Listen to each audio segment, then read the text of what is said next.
台湾目前的整个学术能量看起来，我们的大学并不走在那个所有的尖端科技的前沿。这个就是我们最大的危险。日本也脱队了，日本现在已经没有任何一所大学，它是走在科技的前沿了。那现在走在科技前沿的剩下谁？其实剩下就是美国跟中国大陆，他们是走在科技的前沿。那这样的情形，他们跟这个民间的企业或者是跟国营企业一结合的时候，他们的成功几率就大了。那接着我们就看另外一个，那就是谁的钱袋子深了，谁的科学团队数量够大，因为最后你还是要数量要够大。如果大陆先做出来，那坦白说，这个就是大陆的天下了。你说美国急不急？急呀。那大陆敢不敢？敢啊！因为大陆对这方面投下去是很有战略眼光的，他不是今天抬头，他们很早就在投了。这2年可以说是 AI 的大语言模型真的是改变了我们现代人的生活模式啊，真的有一种不太真实的感觉，因为这个进步的速度、更新迭代的速度太快了。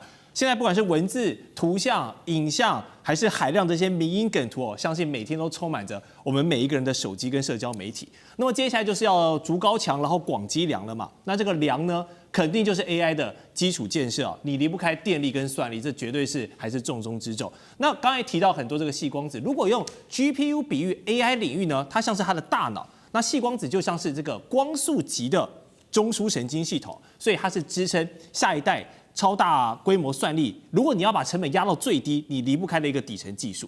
那刚刚提到，不管是中国的企业，现在都在摩拳擦掌，全球大咖其实也是布局已深。刚才委员有提到，台积电10年前就已经有这样的想法，有在着手了。那不管是 NVIDIA、辉达、Meta、祖克伯等人，台积电的魏哲家这些大佬们都加大进度在研发，就是要确保现在在 AI 这个赛局里，他们是领先的领头羊集团，不能落队。好，这是否意味着谁能搞定细光子，那么下一个阶段的 AI 赛局里面，谁就可以当大佬了？赖老师，当然是这样哦，但是问题是谁能搞定，谁也不知道啊。可是你不搞了，你绝对就没有。对啊，这很简单。你刚刚提到的 AI 我们都知道它数据库很重要，数据库它为了要运算，所以它需要大量的资料传输进来。对，所以它需要有大量的运算中心，有大量的晶片啊。那当这些数量越来越大的时候，它的体积越来越大，它的电量需要量越来越大。可是问题就是每一个国家或者每个地方它都有空间，都有限制。例如说美国现在电力上有限制了，有问题了。那它的盖新店的能量能不能赶得上它的 AI 的需求？那如果一旦脱队了，赶不上了，它就限制住 AI 的发展。而中国现在的电力是充沛的，对，所以它的 AI 的发展的空间是巨大的。但是问题是，当我们的 AI 的运用量越来越大，它需要的晶片的厂越来越大，运算中心越来越大，那地球是有限的。现在有开始考虑到往太空的方向走，可是问题就在于怎么样把这个体积缩小，怎么样把这个耗能缩小，怎么样把频宽拉大，啊，然后怎么样让它产生更多的功能，这个时候就是光子了。因为光子它比电子它跑的速度更快，啊，我想这个大家都知道，它的耗能就更小。另外一个就是它频宽更大，电子的频宽还是小于光子，还有最重要的地方就在于它的体积更小。我刚刚谈到了体积。对。那在这样的一个三小这个4大优点中，谁能够做出细光子，把它这个光子跟细把它结合起来，那谁就是赢家。我们刚刚谈到，就是如果你不做，那你就是再也没有机会了，因为你一定是零。为什么？因为你永远就只能依赖别人做出来的。好，这是第一个。那如果说你去做了，你不一定成功，也就是说你投下去的钱相当有可能都打水漂。如果你的这个钱袋子不够深，你可能投到一个程度以后，你的钱袋子用完了，结果你的快要到临界点、突破点，结果你做不下去了，被别人接手了，那你可能也是打水漂。所以谁是最好的一个点？那这个大家也都在尔虞我诈了嘛，这个也是一个争点。可是大家都知道，谁做成功的，他掌有自主的知识产权，他就是一个大赢家。因为台积电如果不做，刚刚委员说台积电10年前就在做，台湾基体电路是电子不是光子可是如果说有一家公司有一家半导体的，或者是它做出光子了，那你台积电你以后还要什么？你根本没有了，你什么都不是了。那这样的情形下的话，台积电当然要砸钱下去。可是问题就在于能不能做得出来，台积电也没把握。原因很简单，我们来看看啊，最后你会发现这一些产业、公司、企业，它都要跟学术单位要挂钩，要整合在一起。也就是说，它需要的是一堆大脑袋的人，而这个大脑袋的人，他基本上是在大学、研究所、博士班里面来培养、来供应的。啊，那问题就在于说，台湾的大学投资力够不够？例如说，我们的清大、交大、台大、台积大，那个台科大，你国家给他的资金投资到底多少？它本身能不能供应，能不能支撑，或者是能不能够走在科技的前沿上？台湾目前的整个学术能量看起来，我们的大学并不走在那个所有的尖端科技的前沿，这个就是我们最大的危险。日本也脱队了，日本现在已经没有任何一所大学，它是走在科技的前沿了。那现在走在科技前沿的剩下谁？其实剩下就是美国跟中国大陆。美国跟中国大陆的大学，他们是走在科技的前沿。那这样的情形，他们跟这个民间的企业或者是跟国营企业一结合的时候，他们的成功几率就大了。那接着我们就看另外一个，那就是谁的钱袋子深了，谁的科学团队数量够大。因为最后你还是要数量要够大。如果大陆先做出来，那坦白说，这个就是大陆的天下了。你说美国急不急？急呀。那大陆敢不敢？敢啊！因为大陆对这方面投下去是很有战略眼光的，他不是今天抬头，他们很早就在投了。所以我个人认为，以目前来讲，对美国来说，它的压力最大就是如何跟大陆竞争，而不是看到其他的国家。台积电在这个部分呢，如果我们的大学没有给予足够的资金，让这些教授潜心的去做研究，你说怎么能够发展出来？中美之间在科技战，我们要带观众朋友来关心到的是中国大陆它的 EUV 原型机正式的曝光了。西方神话等于破防了吗？今天会来关心到的是中美科技是否正式进入脱钩倒数3个火线话题，我们今天会来做讨论。第一个 EUV 一直都被中国视为是，一直被西方视为是中国一直过不去的一个门槛，但是没有想到如今呢，原型机正式的现身了，代表西方神话破功吗？第二件事情是，这个 EUV 的出来啊，其实是在相当艰苦的一个环境之下出来的，几个条件包括它是零进口的，而且是在西方国家全面封锁下，所以出现了这个 EUV。代表说美国的科技封锁制裁是不是失效呢？最后也会来关心，除了 EUV 有这个正式的突破之外，今天我们会来看到算力三雄的崛起，代表大陆已经准备好了要打造完整的红色晶片链了吗？中美科技脱钩是否进入倒数？好，我们赶快来看到这个是最新的一个科技界震撼消息，而且报道来源是来自于路透社。路透社西方媒体做的独家报道说，中国大陆现在深圳这个地方进行的是一个非常高度保密，而且是举国都动起来的一个超级大计划。这个计划呢，被称作是曼哈顿计划，主导者是这个习近平的亲信，也就是丁薛祥。他们预估呢，2025年初就已经打造出了这个第一台的 EUV 的原型机极紫外光机哦。而且呢，这个消息来源它不是一个概念而已，也不限于过去好像只能做 DUV 而已。现在它已经确定了能够稳定的产出13.5奈米的极紫外光源的一个实体的设备了。大家要知道，这个目前呢能够供应这样子的一个设备的，就是这个艾斯摩尔全球唯一的供应商哦。而且呢，当初他打造这个机器的时候，花了非常大的心力，烧了数十亿欧元之外，2019年花了非常久的时间，高达20年的时间，才在2019年勉强商用出来的这个 EUV。现在看到说大陆不到10年，恐怕就会被反超吗？能够在不到10年的时候就做到这样子的一个 EUV 吗？如果真的成真，也代表正式打破西方认为 EUV 是中国永远过不去的一个门槛。赖老师怎么看？当然这个是一种不具名的一个报告了哈。所谓的报告是说他们采访参与这个极机密的核心人物的工程师，然后他用的是另外一个身份证件他的诉说。我个人的推断啊，是他要接触到这些工程师不容易。既然是换了身份证，而且身份级保密，而且整个设备都是在严密的警卫的管控下，那这个记者怎么能够接触到这一位工程师？而这位工程师怎么愿意跟他说这个情况？为什么？因为他为什么要换身份证？如果按照这个媒体所说的，他为什么要换身份证？就是因为相当有可能他会牵涉到美国的法律的惩罚或者制裁的问题啊，所以才要换身份证。那他为什么要接受一个采访，去告诉给自己担这么大的风险？所以我想这个报道所引用的，他直接贴身问到这位工程师，我想这是假的。但是我觉得业界里面的消息是真的，也就是说这种传言事实上是真的。也就是说应该有这么样的一个计划，有这样的一个实验室，有这样的一个极紫光，因为这个极紫光的这个 EUV 的这个讯息，事实上大陆官方也有隐隐约约的也有透露，也有讲。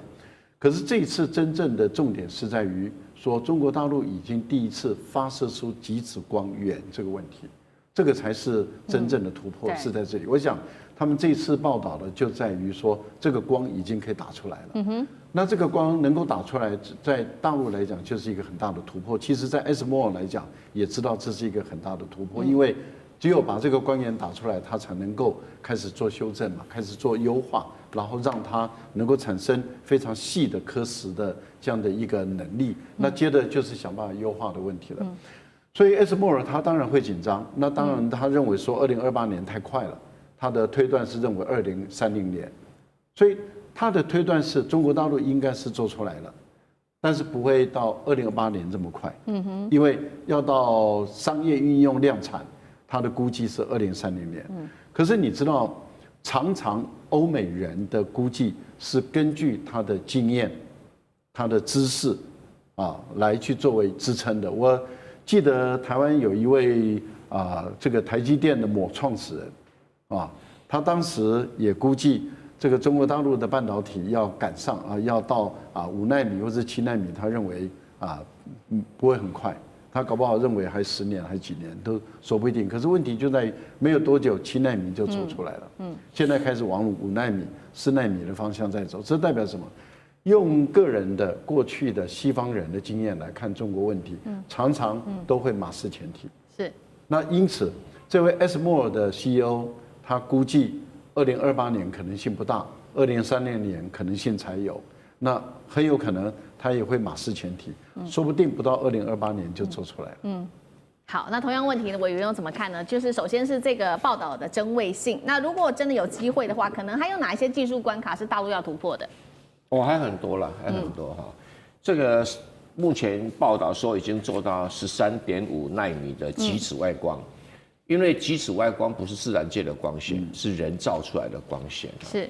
而且它是在真空中把那个锡变成这个气态的小锡晶球，在真空中用雷射照射，使它产生这种波长只有13.5奈米的极紫外光，所以它是一个任何东西都会被吸收掉所以不太容易运用的一种光源但是它可以刻画出什么3奈米、5奈米、7奈米的这样的一个比头发丝还细的线条，它的厉害是在这里，而且非常清楚的显眼，那有关于中国大陆做出13.5奈米极紫外光的这种新闻已经很久了，就是说你这个光线能不能做得出来是第一步嘛，可第二步现在有点比较困难，就是说你要把它收集起来，把这个极紫外光收集起来，然后经过多重镜片反射。它几乎不能够任何东西吸收，所以一定要用特殊镜片来反射。目前这套特殊镜片反射的系统能够比较精准，可以到达用来做光刻机的，目前只有一家，叫做德国蔡司光学系统。对那因为美国人不让这个德国卖给中国，所以这个中国有没有哪一家？因为还没有任何消息说中国有哪一家做镜片的、做光学仪器的，能够做到像蔡司这么等级的一个光学反射系统啊。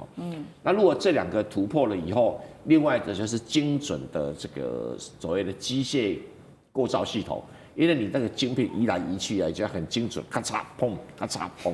我那是一个，那这个东西对中国比较没那么困难度了啊，没那么困难度。最困难的应该是在蔡司光学系统，因为这个光很讨厌啊，就像一个千金小姐一样，一定要好好的照顾，要不然光很容易就消失掉啊，很容易消失，不太容易伺候的，真的不能伺候。然后因为蔡司的光学系统那种镜面反射的，做得非常非常的精准，全世界只有他一家做出来。目前还没听过哪一家公司做出来。那如果中国能够克服的话，那就是一个很大的突破。好，这个是有关于中国大陆在半导体这个上面，在硬体上面的一个关键的技术的一个设备。那另外一方面，美国焦虑的事情，还有大陆现在也力拼它的算力，而且最近传出了许多的好消息同步成型。3个，第一个，我们看到它的木犀表现推出了首款全国这个产通用的 GPU 叫做西云 C600 IPO 哦，首日飙涨了700%。再来看到算力三雄的总市值突破了1兆人民币，包括了算力三雄寒武纪、摩尔线程跟木犀。再来就是2025年大陆的 AI 晶片市场规模达到了1780亿人民币，3个好消息，代表大陆已经准备好打造100%，有机会吗？红色的晶片供应链，中美科技可以脱钩了吗？将军怎么看？第一个我们看好，虽然说美国近期它答应这个给中国出口 H200的晶片，但是新款的 Blackwell 它还是不愿意卖给中国。对，可见美国在科技方面来讲，对中国小院高墙的这种科技管制持续手段还是有的。所以这种状况下，中国一定要想办法突破哈。那木犀可以说就是一个突破的一个关键节点。那木犀它的创办人哈叫陈维良。他在2009年的时候在上海成立这家公司哈，那这个陈维良本身他就是 AMD 的之前的员工，那所以他懂得怎么样做这种 AI 晶片。那他回到中国以后，自己成立这家公司来发展所谓GPU， 这是 AI GPU 的一款晶片哈。设计其实他以前已经先在这上市之前。它已经有一个这种晶片出来叫 C500哈，那 C500当初的规格是比照 NVIDIA 的 A100那款的规格哈，但是它不以此为满足，它是因为这个晶片一定要持续不断的精进嘛，这个每天如果说你这个停止的话，你就是会退步，所以它现在在做的叫 C600这款晶片，那目前来讲已经成功了，而且它整个制造过程从开始的 IP 设计。然后到晶圆制造，到最后封装测试，都是在中国一路完成的，可以说不用假借外国任何国家力量，它可以独立完成。我想也因为如此，它有这个能力。虽然说目前来讲，它比这个 NVIDIA 的这个 Blackwell 可能还要有一个差距，还没办法赶上。但是假以时日，它必然有机会可以赶上。尤其是说，它目前研发的是新的一款，已经开始在研发了。就是现在做到 C600嘛，对，它之后要做到 C700这一款。如果做到 C700的话，它的效能大概比照这个 NVIDIA 的 H100的水准哈，那就有机会更成功。也难怪这款晶片刚一上市的时候，不是晶片刚上，这家公司刚上市的时候，它的股价在当天马上飙升到700%，代表中国人民对这款晶片的信心度还是很高的。关于在中美之间有关于晶片的一个竞争，新疆现在最新推出的，我们等一下会来看到这个算力黄金已经碾压美国了。中国大陆大家在看它有一个 AI 版本的一带一路是否在这个时候横扫全球，它的设备是否还能够出口到其他国家去呢？另外，封杀这个辉达已经推动了，正式的让中国大陆的晶片大爆发。今天就这些议题，我们都会一起的来做关心。这一场 AI 中美之间的战争的胜负，已经不是晶片跟技术原本的那些老路了，现在可能涉及到整体的，包括从能源算力到国家的战略。新疆刚刚提到的，现在正在经历的是一场地壳级的翻转。我们要来看到的是，这个原本是戈壁的油城呢，现在华丽转身已经变成世界级的算力帝国了。它有哪一些优势？赶快来看到，就是它的电价。先来看，其实呢，跟这个中国大陆的东部沿海做相比，只有它的1/3。如果你要训练 AI 的话，你直接节省了将近达到70%的电力的电费。好，再来看呢，确实新疆这边气候比较干冷，所以也适合这些大数据中心来做运行。所以包括了多家的科技大厂，华为、阿里跟腾讯都已经进驻在当地了。现在在 AI 的资料中心也达到了39个，而且它这边的地理位置非常的好，直通中亚5国、俄罗斯，还有中欧班列这边可以直接到欧洲国家去，能源、商品、技术都很容易输出。现在黄仁勋他就非常紧张了，他也承认未来限制 AI 的发展已经不再是我们想的晶片了啦，是电力。所以我们今天要特别来讨论的就是电力，尤其在新疆这个地区，能够成为中国大陆超级算力的心脏吗？接下来中美 AI 的胜负真的吗？会如黄仁勋他刚刚讲的，不再是晶片，而是能源，而是算力吗？厉将军怎么看？我觉得中国这个 AI 哈，一定是电力是非常重要的哈。那黄仁勋讲这一话哈，这个抑制 AI 未来发展不是晶片，而是电力。为什么呢？因为 AI 确实用的电是很凶，但是很关键一件事情 ，AI 要用的电哈，因应未来世界的需求，全世界的共同的认识，要用的电是绿能的电，而不能是用这个有对这个地球有污染的所谓燃煤或者是这个烧天然气的这种电，是要用绿电为主。所以我们看到中国大陆在这方面来讲的话，一直不停的在发展所谓的绿电，包括我们讲一句话嘛，哈，大陆有推一句话叫做这个东算西电。什么叫东算西电？现在来讲，发展 AI 的几个大型的公司啊，包括 DeepSeek 等等这些，他们位置都在哪里？譬如说 DeepSeek 它的总部是在杭州哈，上海，然后计算中心广州啊，或者是这个香港深圳这几个地方，大部分在中国的东边为主。可是它电从哪里来？电从西边过来。西边来讲，我们看到包括清洁的能源，不是清洁能源，我讲的是绿能哈。绿能包括什么？就是太阳能，好，在新疆很多的太阳能发电厂，还有很多风力的发电厂，甚至于在西藏那边，我们看到它即将要新盖全世界最大的一个水力发电厂，还有长江三峡哈，像这些电力来讲，都可以供应未来的 AI 晶片所计算所需要所用，而且它的伺服器可以设置在这些地方。好，那我们讲说美国呢？美国有没有电？它当然有电，怎么会没有电？那美国用的电，由于川普他一直强调，他还是要用石油来发电，用天然气来发电，因为他认为说这个东西对我美国来讲经济发展很重要，所以他说是绿电都是在骗人的。对。但是他们美国现在来讲，会用一种取巧的名词了哈。它因为需要大量的电力，大概很多大型的这种 AI 中心来讲，公司来讲，他们用的是核电，他们自己在盖核电。可是他不敢讲核电是绿电，他讲的是什么？是说清洁能源。那确实是清洁能源啦。对，但是你未来如果说一个国家要长期发展来讲，要长期发展 AI 的这种来讲的话，我觉得这个绿电是避免不了，绿电是最安全啊，也对环保，也对节能的。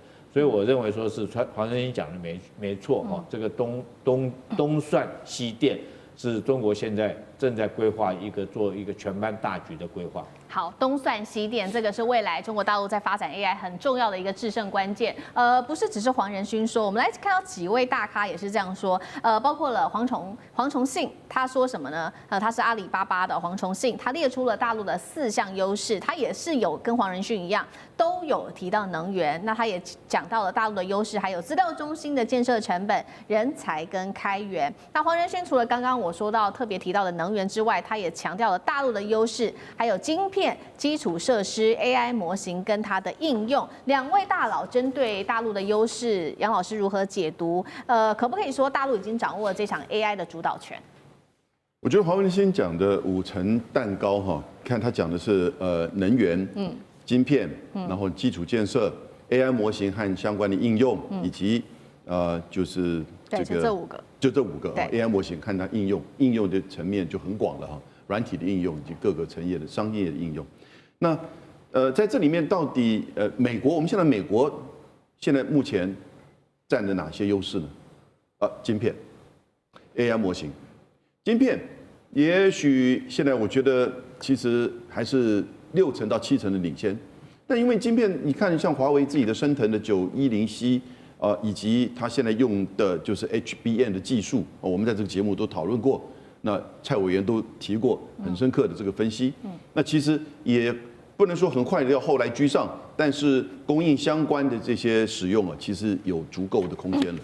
那在 AI 模型这个层面呢，我们就看到美国在发展很多这种大模型，可是呢，它都是比较是就不是开源的。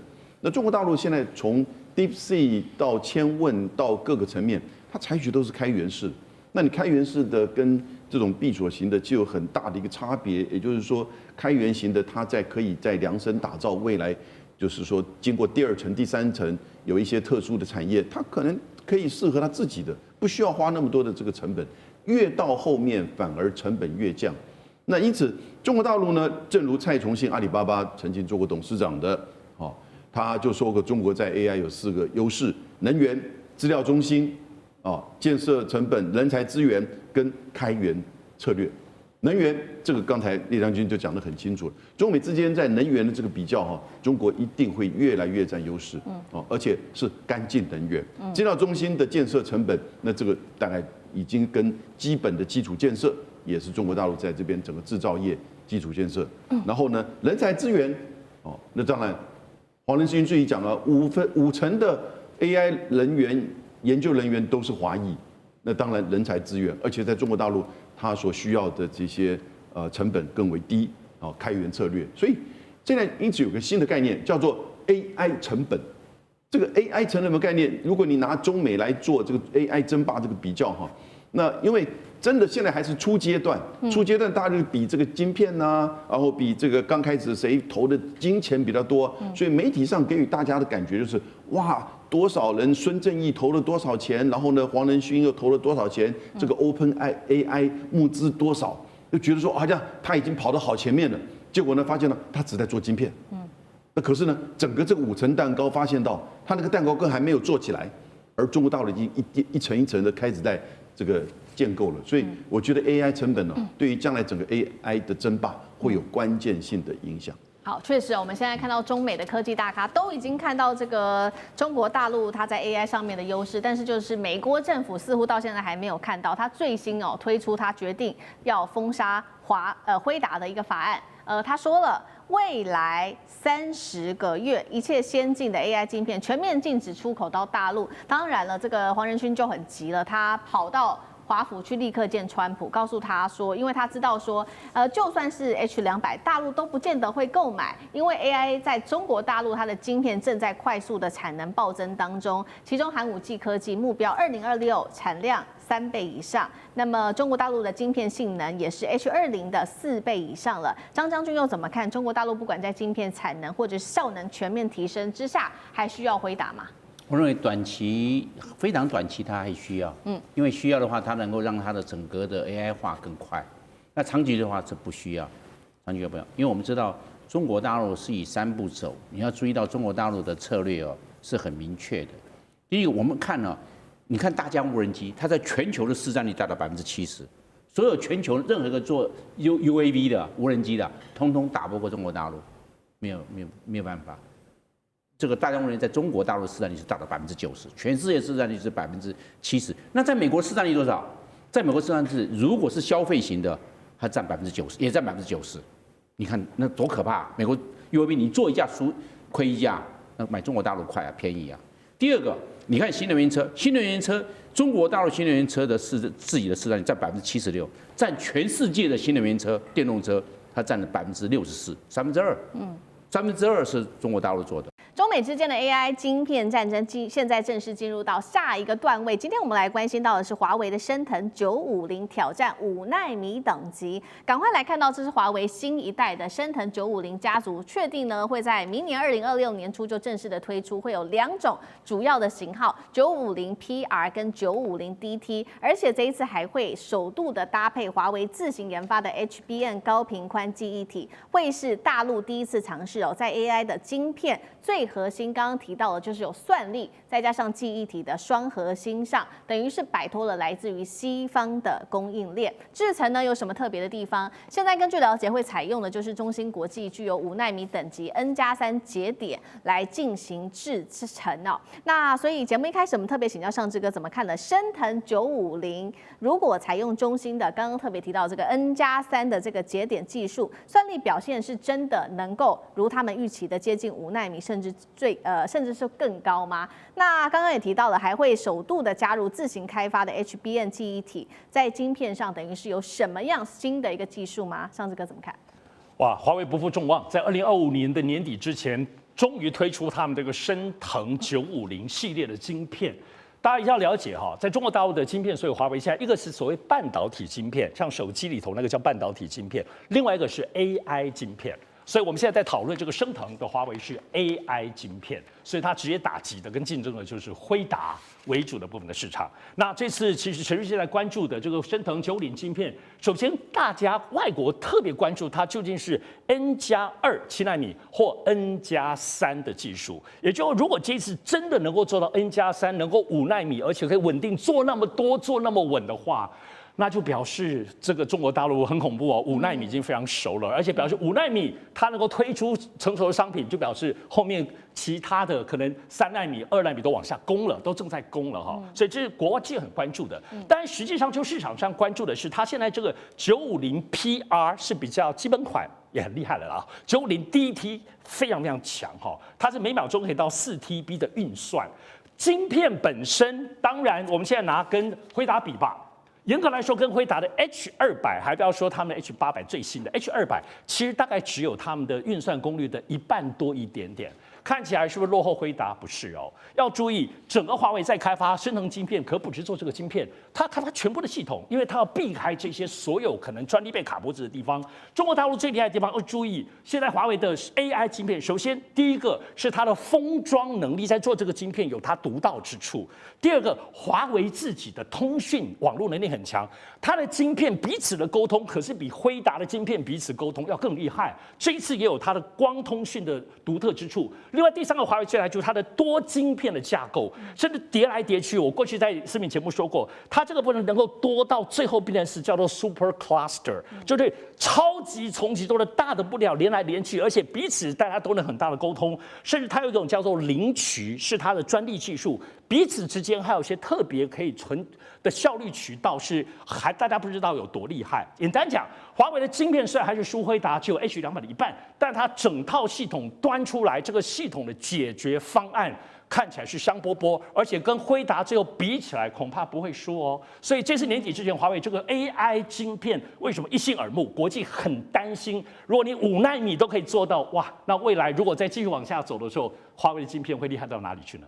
好，这个是华为的 AI 晶片，现在这个美国看在眼里，当然也是非常的紧张了。那所以中国大陆的政府也乘胜追击哦，这个是彭博最新披露，其实也是非常的担心，因为大陆现在考虑要推出一项。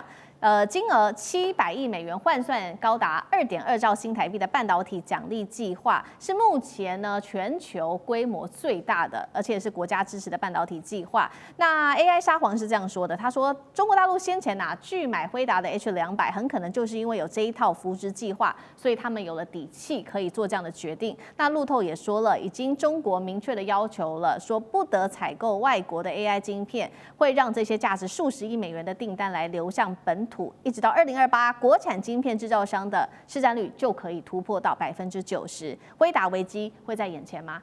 谢老师怎么看？一定会的，因为这个不是说这个产业的竞争，这个牵涉到国家的安全跟机密保护。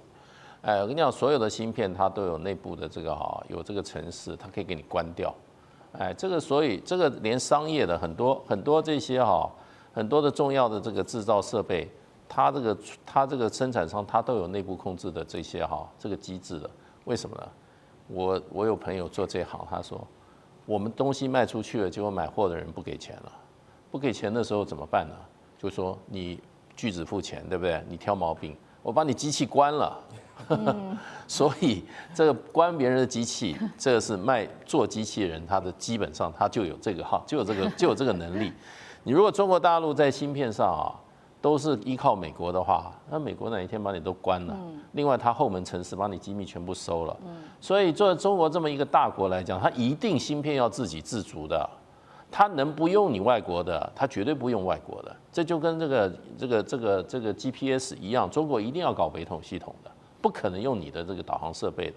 所以，只要中国大陆能够生产出相关的设备的话，它一定不用美国的。所以啊 ，NVIDIA 在中国大陆市场不会看好的，一定是慢慢被取代的。所以中国大陆在这方国家的补贴是越来越多，补助经费。那事实上的话，这整个这个 AI 的生态这个结构，黄仁勋讲了，第一个电力，对不对？这是很重要。第二个什么？芯片，还有它的这个生态系。第三个什么？基础设施。第四个就是 AI 的大模型。第五个是什么 ？AI 的应用。中国大陆只有芯片上面稍微差一点而已啊。哎，现在刚刚上次讲，差不多已经跟 H200差不多1/2的能效了啊。那很简单嘛，你算力中心你一个，我用两个可不可以？我用3个可不可以？对不对？所以就变成就是说，这个部分中国大陆一定会克服的，绝对不会在芯片上再依赖美国的芯片。好，这个是一方面是中国大陆它在加强这个国家的支持，那另外一方面，为了迎战大陆，美国呢也有一些推出了新的他们的制造方案，这是美国的几个学界，包括了史丹佛大学等等的学校，他们联手宣布的，成功制造出了这个号称是全球首个单片式3D 机体电路，号称能带来1000倍效能的提升。核心来带观众朋友看到几个点，他说呢，可以突破传统的2D 平面设计，把记忆体跟逻辑单元是直接堆叠在同一个晶圆上面，逐渐层建构。那么用的是低温制程，避免破坏这一些底层的电路，可以形成高密度的垂直互联，提升资料传输的距离。现在说这个是首款的3D 机体电路，但是其实被爆出说大陆之前也有公开过类似的这种堆叠建合的高度相似度，到底谁比较领先？干哥怎么看？你刚刚讲的非常科技，也非常科幻的，对不对？像我跟你讲，大陆半导体产业的副理事长魏少军他就讲说，我们也能做，而且我们的做法你有听过，但是你绝对不相信，我们现在到大陆已经做到。也就是说，真正的黑科技，它用14奈米的制程搭配18奈米的DRAM记忆体人工智慧晶片，结果你知道，他说我的效能可以媲美辉达的4奈米，哇，业界都睁大眼睛，这怎么可能？14奈米跟一个18奈米结合起来可以达到4奈米。他说我是用什么方法？我是用铜对铜的高密度连接，它可以显著提高它的效率，然后它可以减少什么？减少耗损的时间，你知道 AI 寻找的那个耗损的时间。那业界就说这个大概是吹牛吧？他说你认为我是吹牛吗？好，我可以告诉你，其实大陆国家在这个明年它就会推出700亿美金的预算，也就是说700亿美金那大概是一个国家，我看是 GDP 了，已经不只是国防预算了。意思是什么？意思就是萨克斯所讲的，萨克斯讲的很简单。当初是我叫川普赶快卖 H200给他，为什么？有一天华为就赶上来了。结果现在我跟你讲，我不确定。萨克斯说我现在已经不确定了，因为我发现大陆不要，或者是说他说对于这个国内企业要购买那个川普已经同意出售的 H200，他这个大陆这边会有审核机制，代表什么？代表说其实大陆它不是那么希望 H200卖过来。好，接下来科技中美之间的科技战，我们赶快来关心，这个是一个最新的突破性的消息，摩尔县城华山出鞘我们今天会来关心它的黑科技，这一个叫做花岗的 GPU 加持之后可以对标的是辉达的 Blackwell， 可以斩断辉达的 Q 打护城河吗？今天一起的来做关心。摩尔县城在这几天发表了这个开发者大会，丢出了一个震撼弹，大家在看到它上面这个发表会上面，除了有产品之外，另外就是一份对准辉达，也就是美国科技霸权的这一份公开战帖。战帖是什么呢？赶快来看到，才完成了 IPO 之后，摩尔县城才隔几周的震撼弹，赶快来看到，它是以亮出了超过500项的授权专利，打造出一个全新的 GPU 架构，这个叫做花岗。好，这个黑科技今天带观众朋友稍微来了解一下它是什么。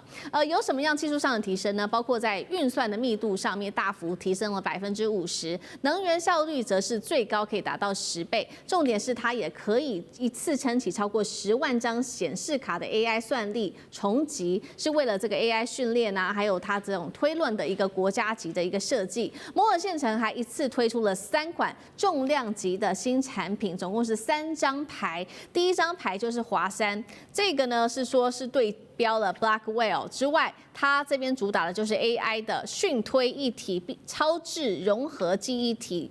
存取容量更是超过了 Blackwell。第二个，它的第2张牌就是庐山，它的游戏卡的性能大幅提升了15倍。最后第3张牌是它推出的长江，整合了 CPU 加上 GPU。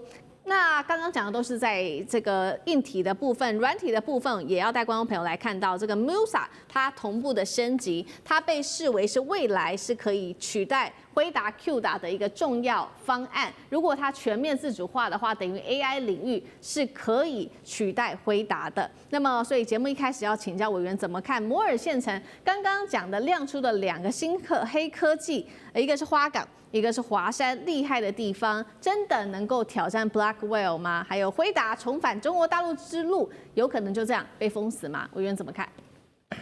中国大陆在发展这个 AI 的晶片啊，可以说是日新月异啊，发展非常的迅速。而前段时间刚上市的木犀啊，它是拥有的是中国大陆第1款通用 GPU， 其他的都不是通用 GPU， 包括华为做的也是 ASIC 的 MPU， 通用的 MPU 这样子而已。然后对于这个辉达，因为它用这种通用的 GPU 啦，独霸全世界。现在摩尔县城站出来挑战它，是木犀以外的第2个。而它用所谓的花岗架构，其实就是 GPU 设计的架构，它取了很好听的浪漫的名字叫花岗，其实跟岗没有关，跟花也没有关啊，它是单纯的一个新的设计架构。这个架构有什么特色呢？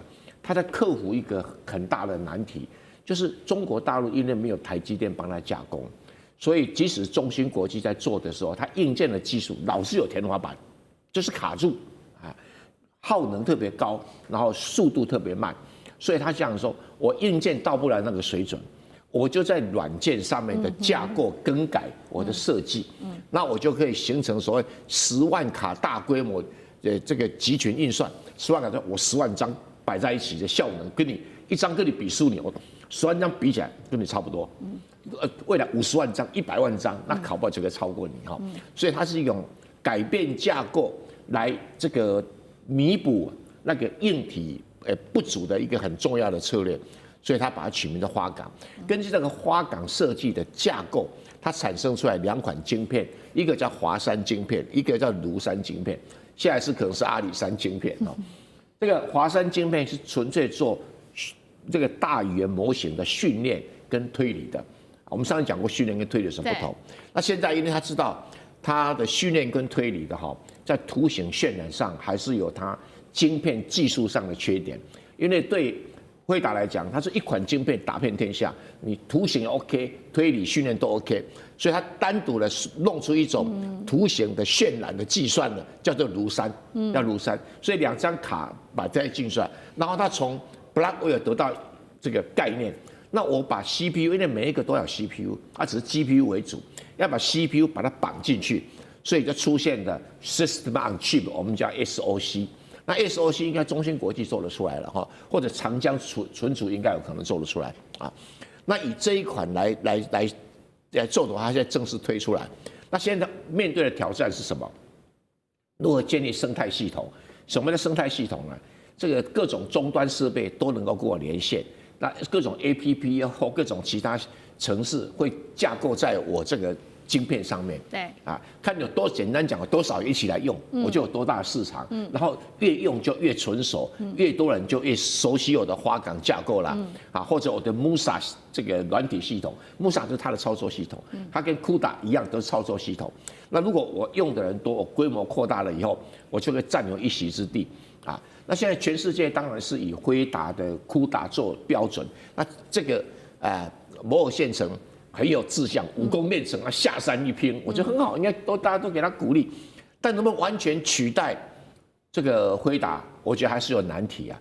第一个难题就是说，它在中国大陆里面哈，要先经过内卷，有那个华为啦，有木犀啦，有这个摩尔线程，未来搞不好还有必润啊、穗源啊。他们怎么都取得有点像《封神榜》的名字，很有意思，很有意思哈。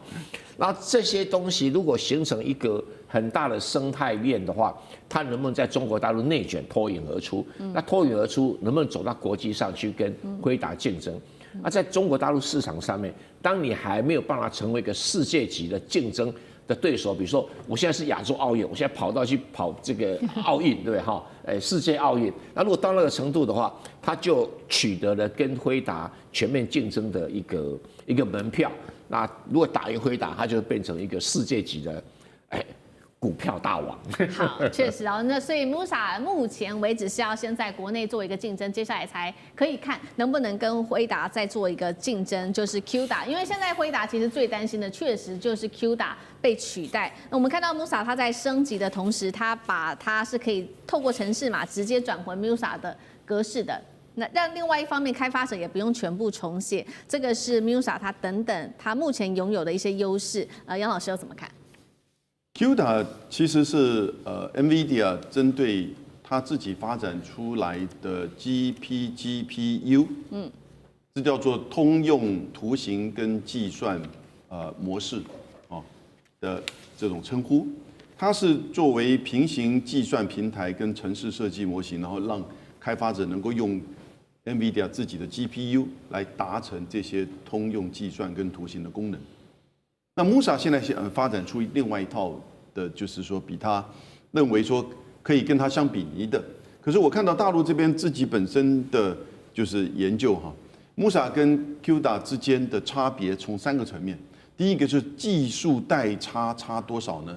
他们认为至少还差2-3代，也就是他们认为差一个摩尔线程，就用一个摩尔线程过去这10年的5年来的这个功力，还差这样子的一个阶段。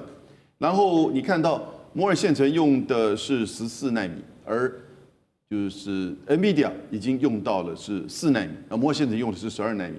那在生态建设上面呢，整个生态环境就所有的这些相关应用的层面，它差2个摩尔线程。那这个差的就更多了，对，因为你光是在技术差2-3代，你在整个生态运用层面差的就更多，因为它才刚出来嘛，而且5年来才做到，就做到什么？做到 NVIDIA 过去10年来走的路，NVIDIA 差不多是16年、17年，然后呢，在18年左右的时候才出现最新运用的 AI 这个 GPU， 所以摩尔线程其实是这个快速超车是没错，但是还有一代差距。然后呢，在产业链的自主的第3个层面呢，又差一个摩尔线程。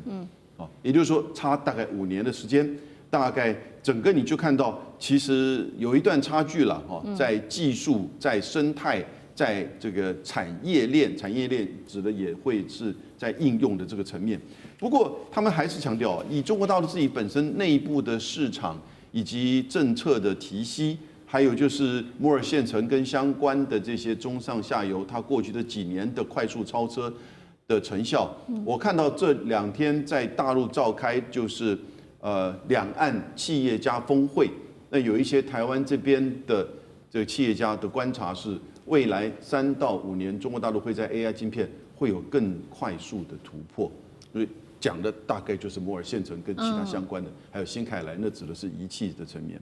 是好，所以这一场中美科技战，我们刚刚看了除了比较中美之间的这个软硬体之外，另外一方面，其实中国大陆还有的优势就是现在在能源的发展上面，不管是它的发电量，或者是它的整体的成本，其实都是比美国还要更优势的。我们来看到中国大陆的发电产能是3300 gigawatts， 那美国是1260，整大陆是多了2倍。成本方面，大陆是1度电3美分，在内蒙古；美国的维吉尼亚是7到9美分。美国还有机会翻盘吗？在这一场中美 AI 大战上面，吕县长怎么看？无论是辉达的 QDA， 或者是摩尔县城的 Musa， 不管你要是哪一种，你要成功的运作，你都要依靠的是电力。如果没有电力的话，万万不能。为什么？我们从这张图，也就是美国那个从2010年到2026年的一个电力需求，我们就可以看得出来，其实原来的这一个都是线性发展，可是到了2023年之后开始跳跃，那也是爆发式的成长。为什么？因为这时候已经进入了 AI 的一个世代了哦。那也就因为如此，所以我们看到啊，在之前2022年，那这个时候还是拜登这个时期。拜登强调的是什么？他使用的是洁净能源，也就是再生能源来填补这个需求。可是我们现在看到的川普，他是这样吗？他完全不是，他认为这样太慢了，所以他完全不信任这些洁净能源，他要的就是核动力。那也就是我们现在看到的，大家认为美国要盖非常多的大型的核电厂，反而不是，他推出了非常多的小的这个核子反应炉的这一种设备，这种设备配合的是什么？